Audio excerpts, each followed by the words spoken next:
आपण टमाटे घेतले, बाकीच्या टमाट्यांना मी काप मारून घेतले। एक टमाटा तुम्हाला दाखवते।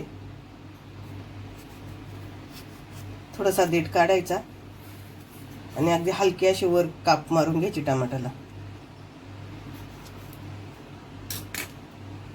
आता आपण शिजत टाकूया।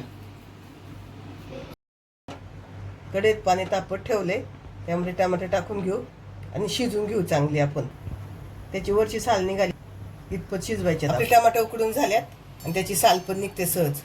आता मी साल काढून घेते आणि नंतर मिक्सरला बारीक करून घेऊया। आपण टमाट्याची साल काढून घेतली आहे आणि अशी बारीक बारीक तुकडे केलेत। तर त्यामध्ये थोडेसे आपण डाळ टाकणार आहे, त्यामध्ये थोडीशी भाजकी डाळ टाकणार आहे आपण।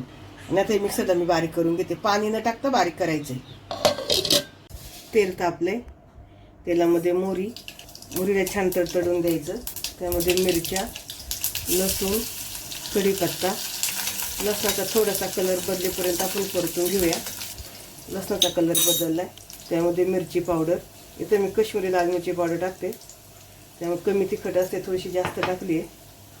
परतून घेऊया छान सगळं। टमाटे बारीक केलेले ओतायचे, गॅस बारीक केलाय।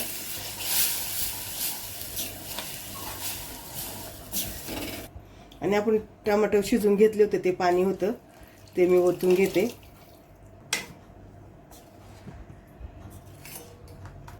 त्यामध्ये अजून थोडंसे जास्तीचं पाणी होती, ते थोडंसं घट्ट झाल्यामुळे मी अजून वर थोडंसं पाणी ओतलंय।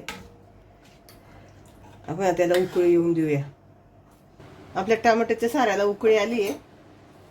चवीनुसार मीठ टाकून घेऊ आणि गूळ टाकूया। तुमच्याकडे गूळ नसेल साखर टाकली तरी चालेल। आणि आता चांगलं 1 ते 2 मिनिटं आपण उकळून घेऊ त्याला। खळखळा उकळी आली पाहिजे। कलर बघा किती छान आलाय आणि घट्ट पण झाले, एकदम पातळ असं झालं नाही पाण्यासारखं।